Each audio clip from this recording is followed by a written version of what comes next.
जय हिंद बच्चों, आप सभी का मेरी हिंदी की कक्षा में स्वागत है। आज हम हिंदी में पाठ 7 करेंगे। पाठ 7 का नाम है गर्म जामुन। तो स्टार्ट करते हैं। बच्चों, क्या तुम्हें लगता है कि हमें घमंड करना चाहिए? वास्तव में घमंडी का सिर नीचा होता है, आओ जाने। ठीक है। हमेशा क्या होता है, जो घमंडी होते हैं उनका सर हमेशा ही नीचे हो जाता है, झुकता है। ठीक है। देखते हैं कैसे इस कहानी में हम पढ़ते हैं। तो शुरू करते हैं। आज हम आपको एक घमंडी बुढ़िया की कहानी बताते हैं। यह बहुत पुरानी बात है। बंगाल में एक विदुषी बुढ़िया सुंदर सुंदर कविताएं लिखा करती थी। उसकी कविताएं सुनकर श्रोता प्रसन्न होकर उसका सम्मान करते थे। श्रोता श्रोता क्या होता है? सुनने वाले। ठीक है। सुनने वाले को श्रोता कहते हैं। और प्रसन्न होना मतलब खुश होना। ठीक है। प्रसन्न होकर उसका सम्मान करते थे। इस कारण उसका अभिमान दिन प्रतिदिन बढ़ता ही जा रहा था। क्या बोला है? बंगाल में, ठीक है, विदुषी मतलब विद्वान। ठीक है। बंगाल में एक बुढ़िया रहा करती थी। ठीक है। जो घमंडी थी, बहुत घमंडी थी। लेकिन क्या है, वो सुंदर सुंदर अच्छी अच्छी कविता लिखती थी। और उसे कविता सुनकर जो सुनने वाले लोग होते थे वो बहुत ही खुश होते थे और उनकी इज्जत करते थे।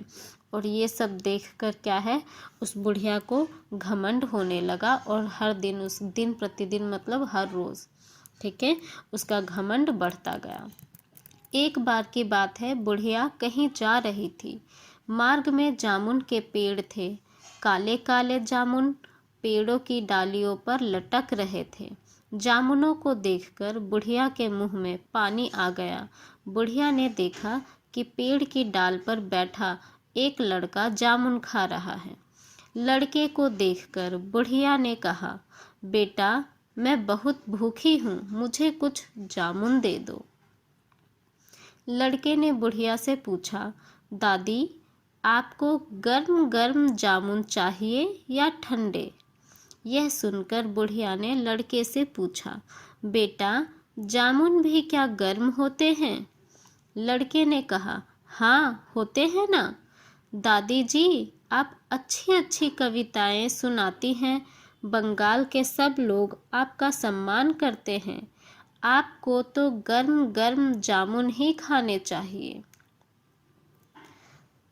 बुढ़िया ने कहा, बेटा, हाँ, मुझे तो गर्म गर्म जामुन ही खिलाओ। लड़का बोला, दादी जी, अच्छी बात है, आप गर्म गर्म जामुन खाइए। उसने एक डाल को जोर से हिलाया। बहुत से अच्छे पके पके काले जामुन धरती पर गिर पड़े। बुढ़िया उन्हें उठाकर फूंक से धूल को हटाकर उन्हें खाने लगी। यह देखकर लड़के ने पूछा, क्यों दादी जी, जामुन गर्म गर्म है ना? बुढ़िया ने जवाब दिया, बेटा, जामुन तो ठंडे ठंडे हैं। लड़के ने कहा, दादी जी, आप कहती हैं ये जामुन गर्म नहीं है, फिर आप इन्हें फूंक से ठंडा करके क्यों खा रही हो? यह कहकर लड़का हंस पड़ा। बुढ़िया को अपनी भूल का एहसास हुआ। बोली, दादी से मजाक करता है रे।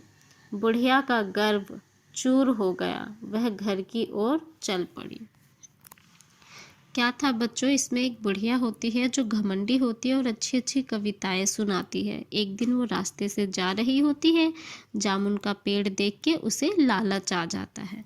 और जामुन के पेड़ पे एक छोटा बच्चा बैठा होता है, जामुन खाता है। वो उस बच्चे से जामुन मांगती है और बच्चा उसके साथ क्या है, एक शरारत करता है। ठीक है। और जिससे क्या है, बुढ़िया का घमंड चूर हो जाता है। उसे अपनी भूल का एहसास हो जाता है। तो इससे हमें क्या शिक्षा मिलती है इस पाठ से, कि हमें घमंड नहीं करना चाहिए। ठीक है बच्चों। इसके शब्दार्थ आप अपनी कॉपी में करेंगे, सुंदर सुंदर राइटिंग में, ठीक है। और डेट ज़रूर लिखेंगे और ऊपर पाठ का नाम भी लिखेंगे। शब्दार्थ है घमंड। घमंड का अर्थ होता है अभिमान, गर्व। दिन प्रतिदिन मतलब हर रोज़। श्रोता सुनने वाले लोग। मार्ग रास्ता। सम्मान आदर। इन्हें आप अपनी कॉपी में लिखेंगे। जय हिंद बच्चों।